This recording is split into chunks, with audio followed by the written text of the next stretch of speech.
I've just got in from outside. Yep. And I've been filming. That's what happens when you come in. It does. I've been filming some promo on the field. Ooh, exciting. So we've been out with a PLT, doing a bit of setting out. Nice. And good bit of kit, that. Nice to see it being used yeah, as well. wicked bit of kit. I'm wearing black. Yes, I'm you wearing Levi jeans. Yes, you are. I was wearing my Stetson. Yes, you were. I felt like I was in an oven. It's and not, then yeah. Rye was filming me, and Rye is blessed with the same hair colour as me and the same skin complexion, and we was literally melting. Literally. I was like, I've got to do that take again. He was like, I am melting. Who's she? Yeah, she sounds nice. Yeah, so I'm pretty warm, but I am sitting here in my mining hat, in my American hard hat. Hard hat ready. Yeah. Unlike you cool dude, Well, you're sitting there and I've gone for a trucker cap. Yeah, you have gone for a trucker cap, which I do like. Branded. It is branded.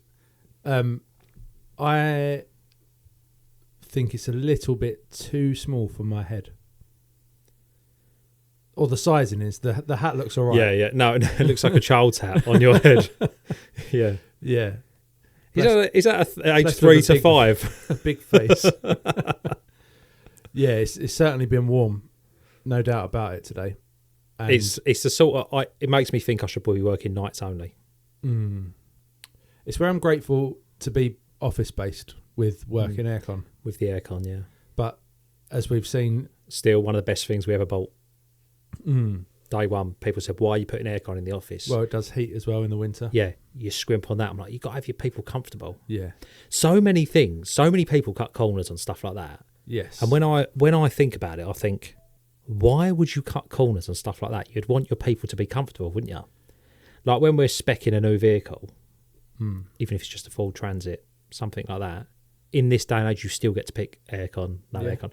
You still want to put aircon in it.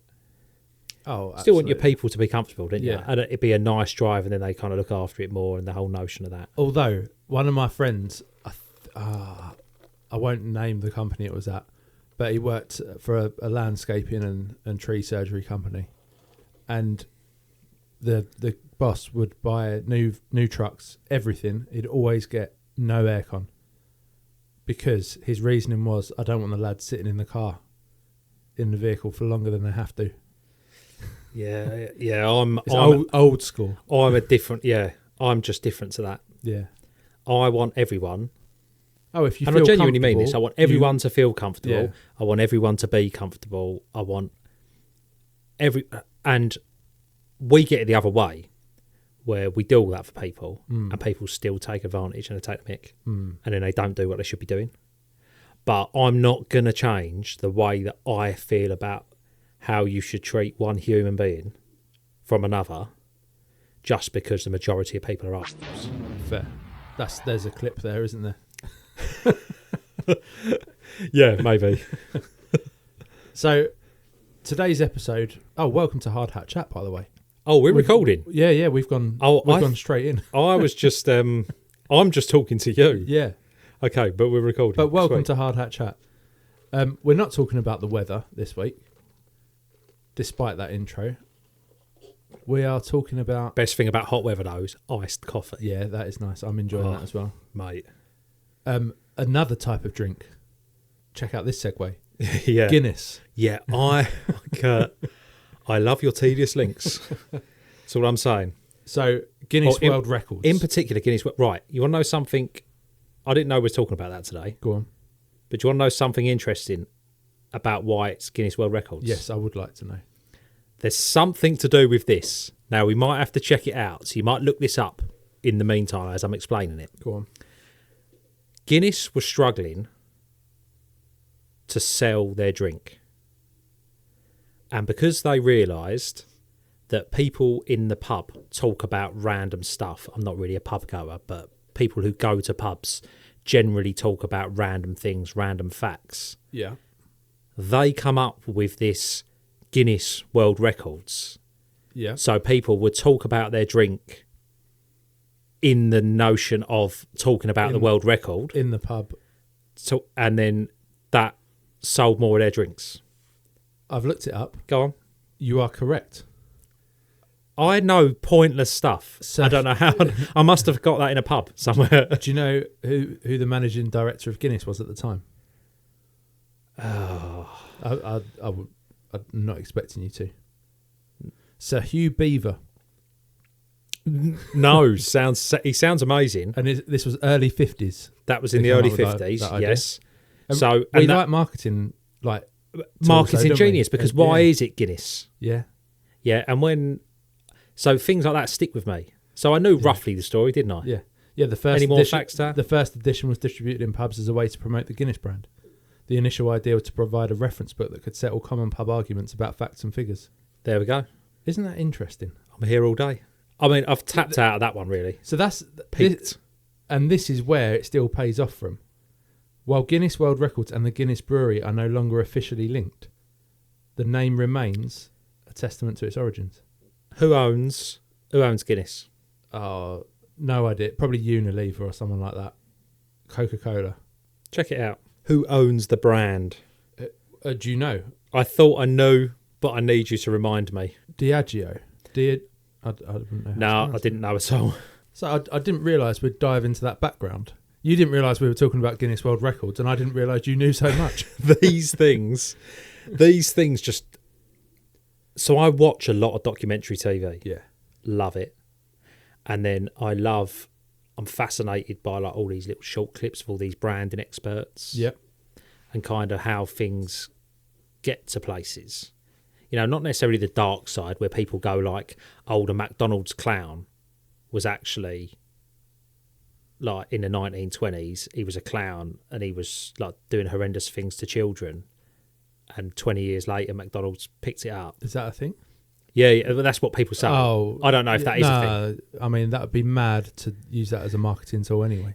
Yeah, but I'm not saying. So I'm saying where people go back and falsify. I'm not obsessed with fake news. That, but I do like stuff like that is plausible. Oh yeah. Like that Guinness one, and seems to be verified.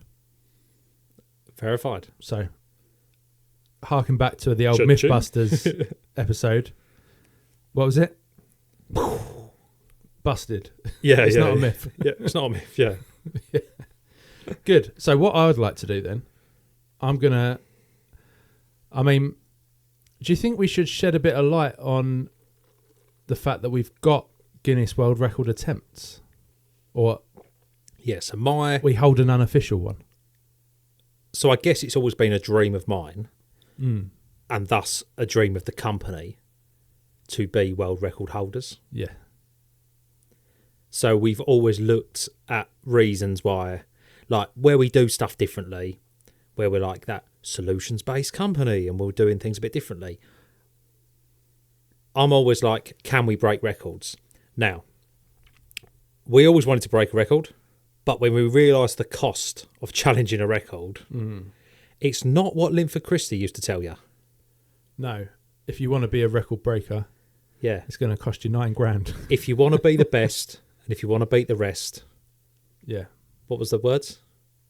Record breakers. That's what you need. I just remember if you want to be a record breaker. If you want to I don't remember the route to record breaking. Was it that on the BBC back in the day? Yeah. Chris Akabusi as well, wasn't it? After? Was it? Yeah. Why was he so good, that Linford Christie guy? Was he a record breaker? He was fast, wasn't he? Yeah, he's got when he's for, not a, the guy for a long time he was one of the only one of the most recent. I've got him mixed up. Sprinters. I've got in my head he's Mr. Motivator. Oh right. Did they wear the same sort of stuff, like leotardy, lycra, but real fancy lycra? Yeah, he would have worn that sprinting. Yeah, and But Mr. Motivator was on GMTV or whatever it was. He still looks good today. He's 70 plus and he still looks good. There you are. Anyway, I digress. Right. Yes, you do. So, always wanted to break a record. And this come about a couple of years ago when Big Luke was working at the firm, and he used to say things to us like, I'm going to cover this wall in plaques, Dan. You ain't going to be able to move for plaques. Well... So he got on Photoshop. He did promise me a few plaques, but I didn't get a Guinness World Record. No. largely not down to the actual task being incomplete. Because what did we do? Well, we'd done a few at that time. We was like, right, we're going to start a pod. Mm-hmm. And what do podcasts not have? This is 2 years ago. Yep. So we brainstormed a couple of bits and pieces. And then I said to you, we need to build a giant coffee cup. Mm-hmm. And we're going to take the coffee cup on tour around building sites. And we're going to sit in this coffee cup with another trade, member of the building site, member of the management team, whatever it is. Yep. And we're going to discuss an element of construction. And we're going to take the coffee cup on tour. It's where the Core 4 on tour thing come from. Yep. And then what was we going to call it? Sit and Sip Club. Yeah, because the idea was we was going to open up with take and a bit we of time actually out. done We did with our very own Jason. We recorded episodes. we did record in there. Yeah. I say our very own Jason like we own him. Well, he's the only repeat He's guest, returning isn't he? guest. Yeah, great Say guy. repeat offender. So we roped him in day one, didn't we? Yeah. And we said, "Hey, building control, we know you like risky things." Yeah. Come and sit in this cup. And we sat in the cup when I realised. So things like, I think it's like 14 foot tall. Yeah, probably. It's very top heavy. Yeah. It's completely built out of timber. Expertly built. I wanted the door. I never made the door work on gas struts. I wanted smoke with gas struts, didn't I? Do you remember me telling you? And you was going, shut up. Well, Dan. I think... And I bought the smoke machine and everything to... Once we realised that actually recording a podcast in a cylinder... Yeah. Doesn't sound great. It was a little bit... The sound was bad. And also, we was all touching each other's knees. Yeah, it was very tight. Yeah. It wasn't very comfortable. Nah. She couldn't get the best out of people. No. But the idea was nice, though. The idea was there. And then I think like the one that we're on at the moment is basically to take this show on the road and on tour. Yes. We've been invited to various different venues across the country, and we're going to convert a groundhog unit, put it on the back of the truck. We can travel in comfort. We'll have a towable toilet and a dry room with us. Why wouldn't you? Yep. And when we convert the office part into a studio. Yeah, makes absolute sense. And I think it's important. It's on theme. To get on the road as well, to speak to the people that are doing the work. That's where the focus is anyway, isn't it? Yeah. So.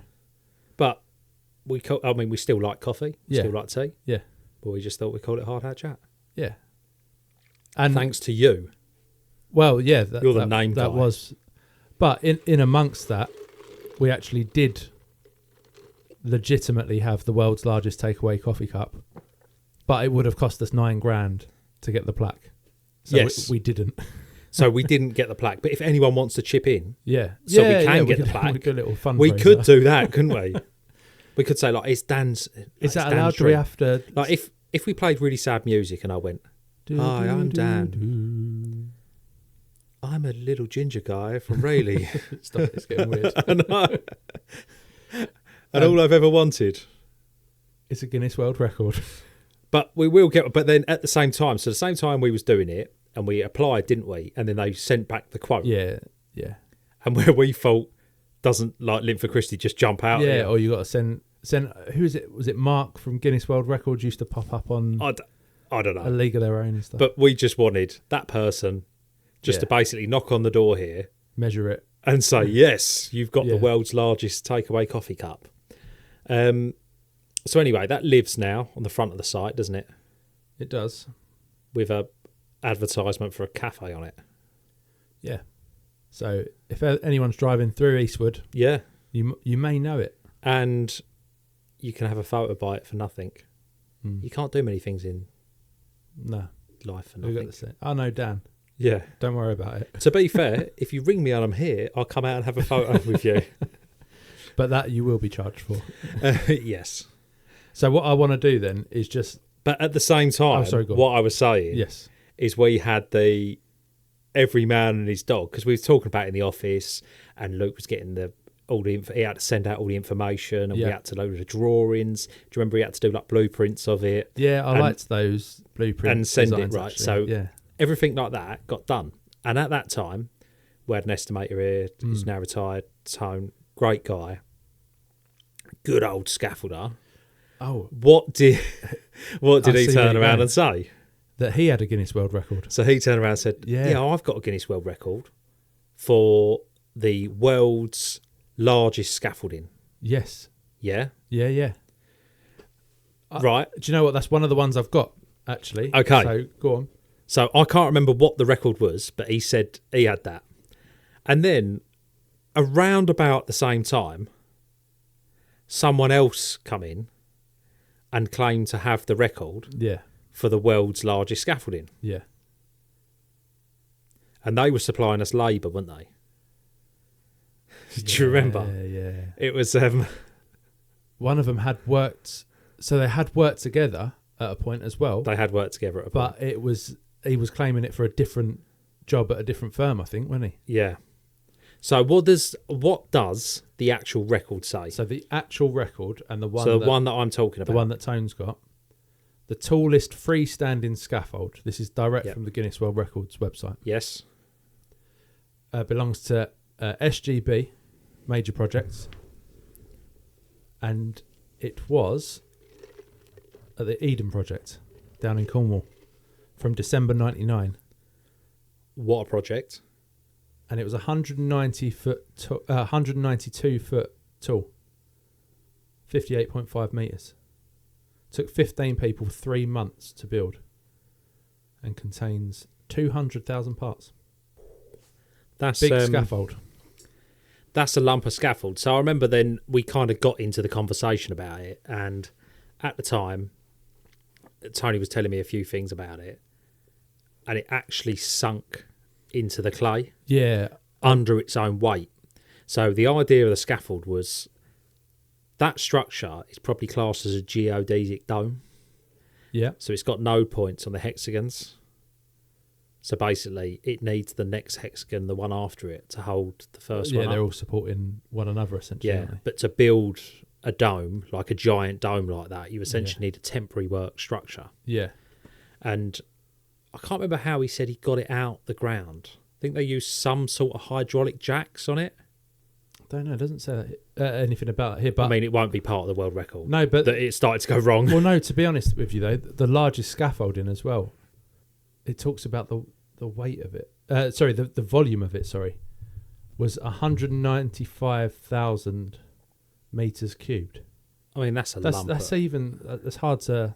I mean, the weight of that, like, it's no wonder, like, on the clay. So, like, we don't really build like that. No. Typically.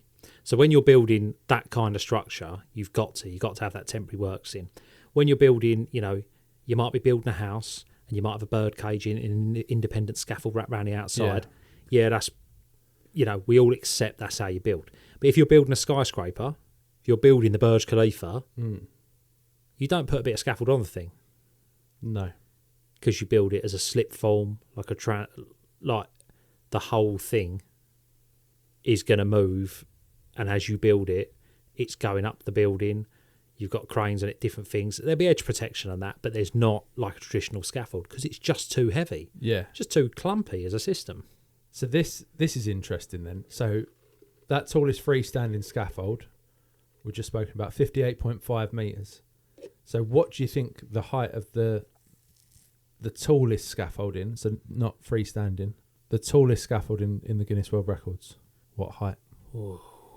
So you got 58.5 for that one. 89. 198. Wow. In the Bronx. The Bronx. You have to say it like that. You see, the difference is, though, they're using system scaffold. So this was the point I was going to come on to. They're using system scaffold. Yep. They don't have you seen them nutters out there in New York? Like proper nutters. No edge protection, no harnesses, no nothing. They just go for it, and they've got a very light, like a ring lock system. So this would have been, as well, between 88 and 92. Yeah. So less health and safety than these days. Yeah. The work required 12,000 scaffold frames and 20,000 aluminium planks, which, to your point, system. We're talking system. Yeah. So, but they've anchored that into a building. So what building was that? So that was at the New York City Municipal Building. Yeah. So they've tied that in.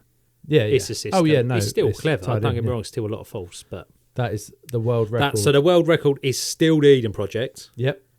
And it's still our very own Tony. Yep. Okay, we're saying Tome's got He's it one of the 15. because we also had another guy who was Yeah. an utter blagger tell us that he had the world record Yeah. for the world's. For some... It was the world's largest scaffold, and we was like, "No, aren't you sure it's that one?" Because at the time, this was just after. Well, there is another record I'm sure knocking about for the birdcage scaffolding that was also at the Eden Project for like volume of scaffolding. Yeah, they had a few, didn't they? Yeah. Because we went down the rabbit hole looking them up. Yeah. And then that's when we realised that you can challenge a record for a lot less money than what you can start a new record for. Mm. So that was how it was explained to us in the end, wasn't it? Yeah. So where we said we've got the world's largest coffee cup, largest takeaway coffee cup, Yeah. it was a new category. Yeah. So they was essentially charging us for a new category and then the record attempt. So is it worth having a go at breaking that one, do you think? Do you think we should what break the largest scaffold? Yeah. Because that would be cheap, wouldn't it? Yeah, I think so. Well, Yeah, obviously I mean, somebody's got to pay for the work. I've got, we've got a few projects coming up that are cool, quirky. Yeah. When it comes to scaffold, Not quite that big though. I was just on the phone to the designer, and we got a meeting this afternoon about a project that's a hexagon bird cage. It's hung. It's in an office scenario where there's like a call centre beneath. Everything's fixed. Yeah, there's no you can't put really much weight on the floor. So we've got a right unique scenario. A bit of like it needs the core 4 ingenuity to get over it. It's in like a call centre in an odd shape. Yeah. It's not the easiest place to get access to. The guys have got special cards. Mm. It's got some sort of laser security. Got a few hoops to jump through. Yeah, but that's what we do, yeah? So I think we should challenge on that. What we could challenge is we're going to try doing a scaffold without messing up. Nah, can't be done. But there's always something that goes wrong. Yeah. Particularly, it ain't just with scaffold, it's with everything, No, isn't it? it's It's true. with construction in general. A project, start to finish. With Do you no reckon problems. that there's a record for that? Like the days counted, like Ooh. everyone goes, oh yeah, like we haven't had no accidents. We haven't on had no site. accidents. Yeah.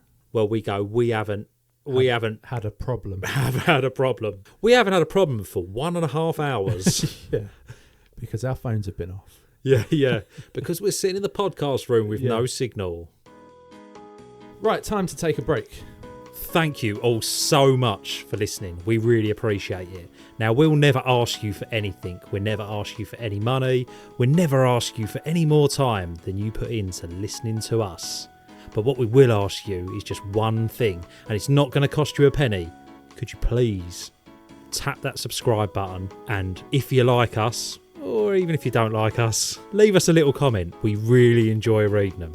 I'd also like to add that if anyone does want to give money, we're not asking for it, but we will accept it. We will accept it. Yeah. Good. Yeah, we don't want people to feel bad, like for offering.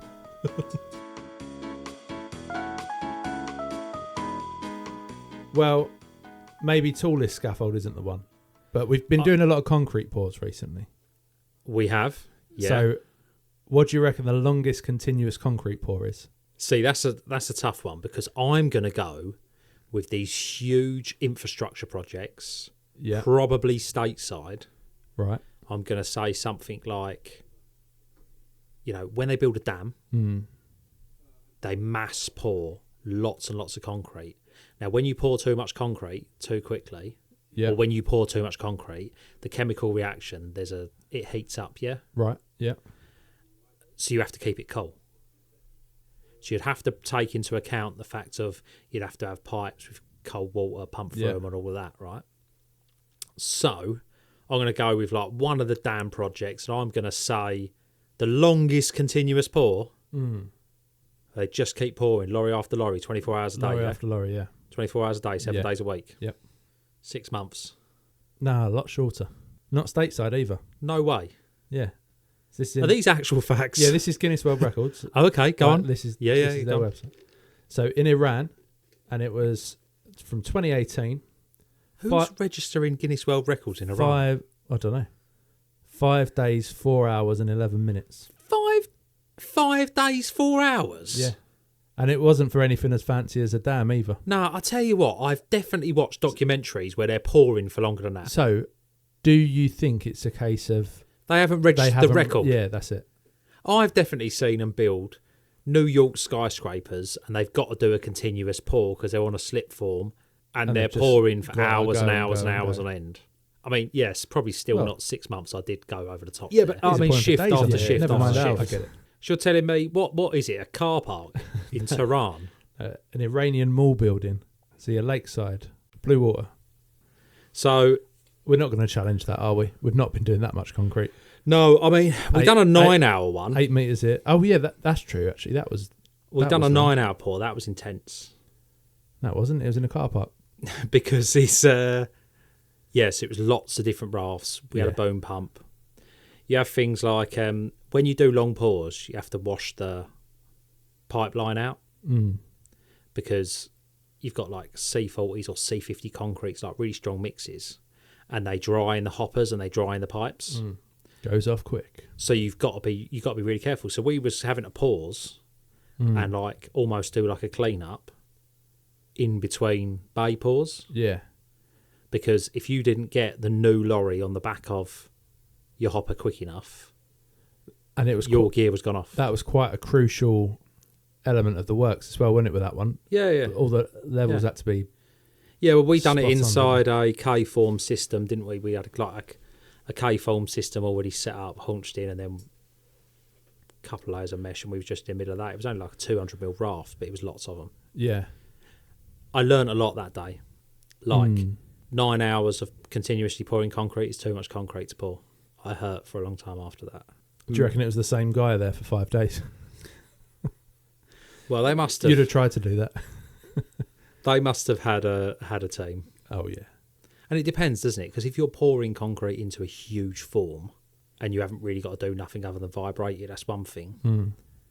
Because what I found with our big pour is it would have been fine, say, if it was foundations and we was just pouring.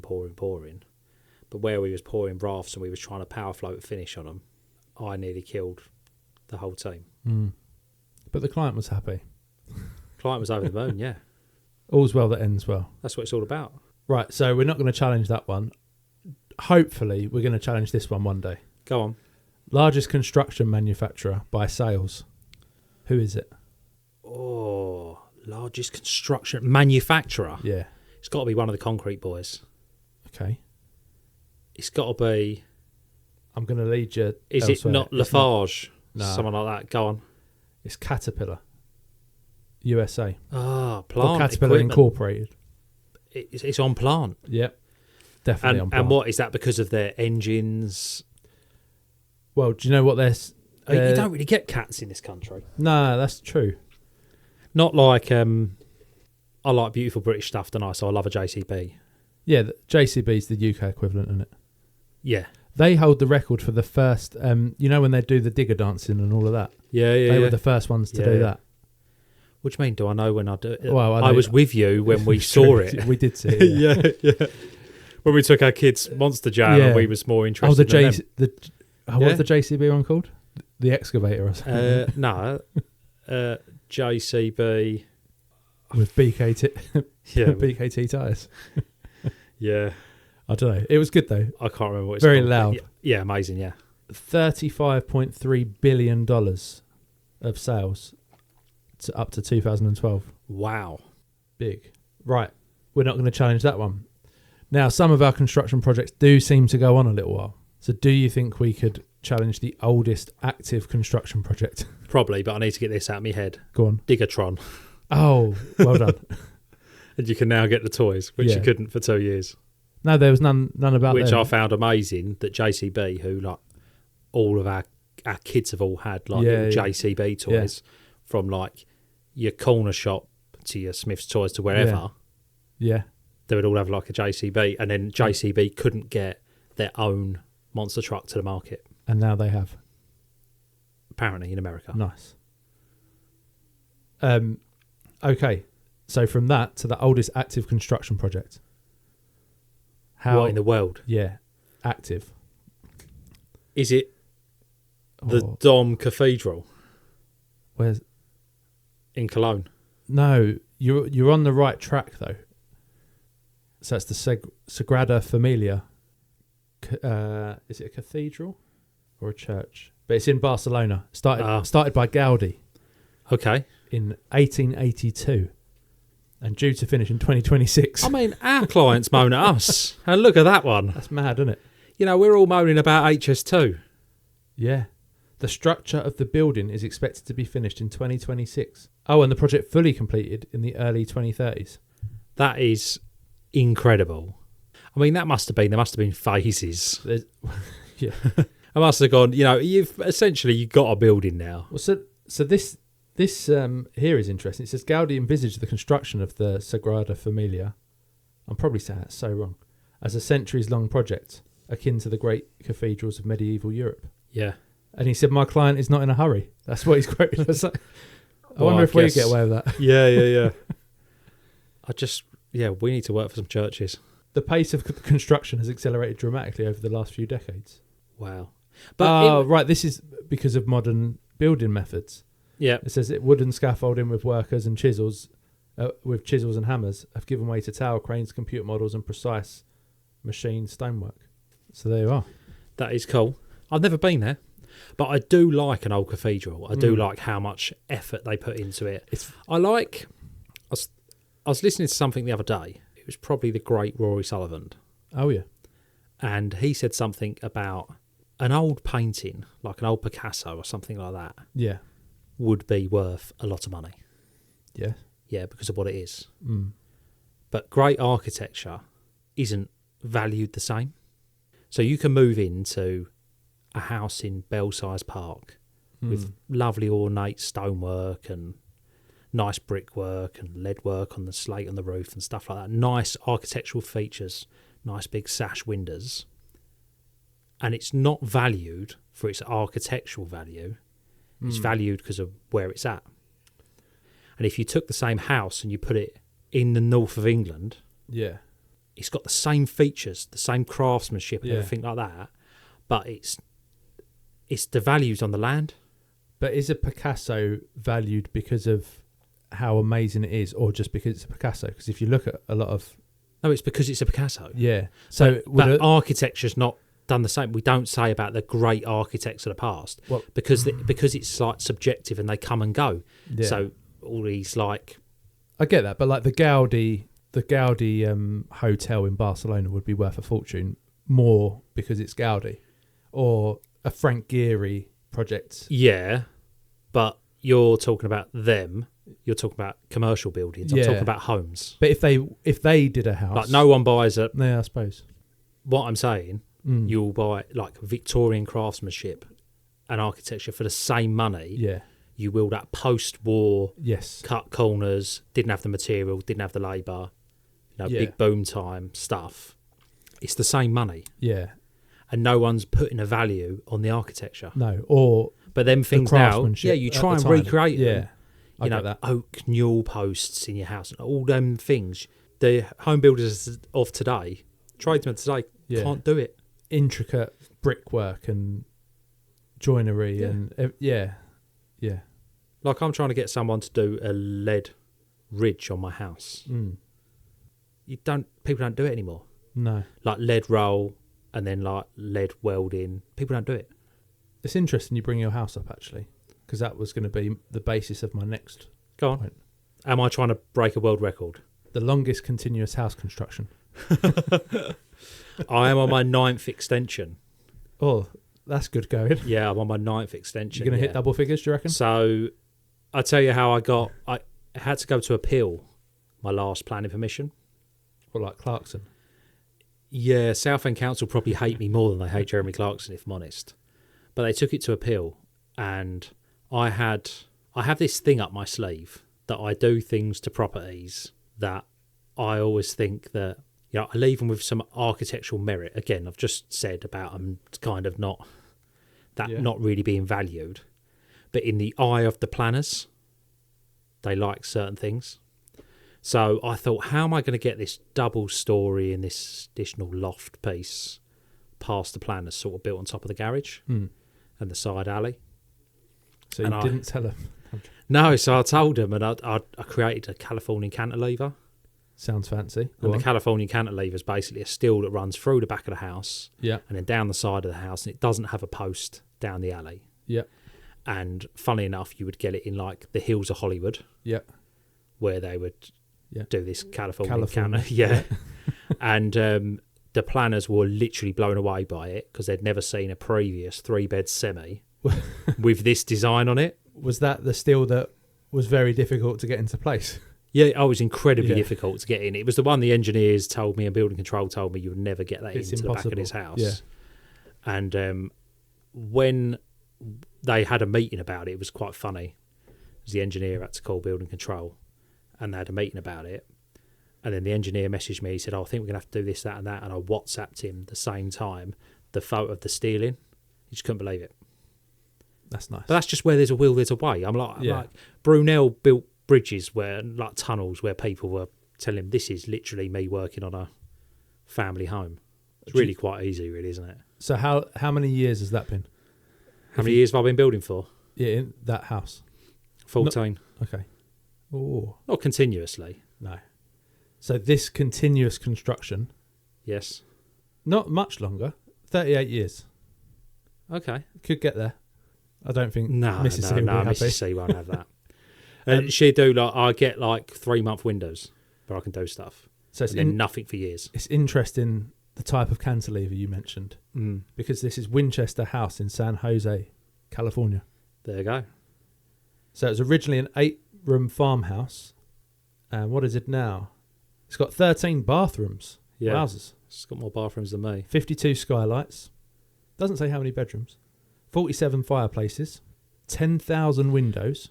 Oh, that is... How much would that cost? How much are you charging per window? What's that? Would that cost to clean them? To clean them? Oh, I don't know. Depends how big they are, doesn't it? Yeah.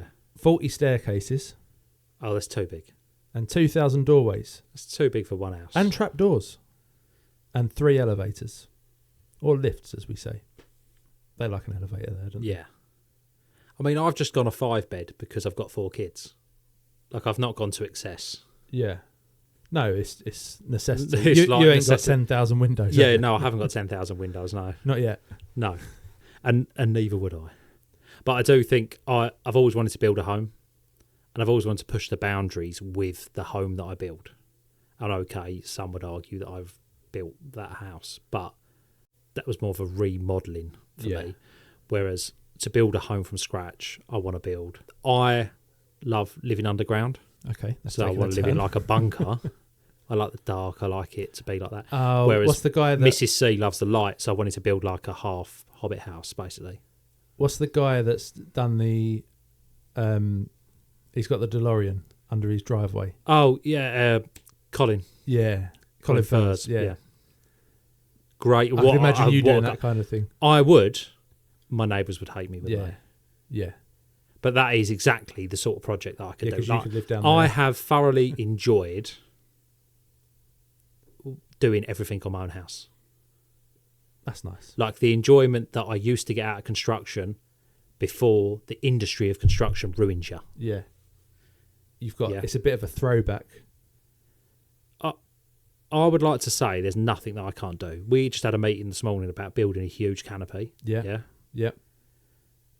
And maybe I blew your mind. Maybe I didn't when I told you how we're going to build it. I think I've worked with you enough on the day-to-day to see how maybe you think a bit outside the box, to put it mildly.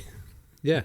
But in fairness on that, like, I don't know if it's enough for me, but I couldn't see another way of doing it. But we got a customer that can only have this done at a certain time. Yeah. Can only work there Sundays. Yep. How are you going to construct something only on Sundays where you're going to have to do it off-site on Arctic trailers, take them there on a Sunday and crane the bits in particular? It's normal. It's construction. Yeah. But the part of construction, again, I go back to this thing. That bit that we do on site is only 30%. The rest of it's 70%. Yeah. It's true. There's a lot. And I think that should be my thing. I think that should be my little short. Yeah, maybe. Yeah, that's a good snippet. Do you want to say it again? I forgot what I said. The bit on site is on site is only 30% of what we do. Yeah. The other 70% is all the upfront. The unseen. And it's all the upfront because we can't charge 70% upfront. No, we have tried. They just don't. Don't like it. Have we? Come on, clients. So, to finalise then, which one of those do you think you could break, if any? What record am I breaking? I thought we was going for the new record. What new record? The coffee cup? No, we're just going to try to do a job without messing up. Oh, yeah, sorry. That's going to be the record. Yeah, but if you had to pick one of those to take on, what do you think you could do? See, never say never. On things like that scaffold, I would never say never. Because we do get some weird jobs come up. But that would be a tall order. I feel like we could take the continuous pour on the basis of, did they win on how long they were pouring, or did they win for how many, or not win, did they get the record for how many cubes they poured? No, how long they were pouring. So literally just pour a small amount very slowly. That's what I'm thinking we could do.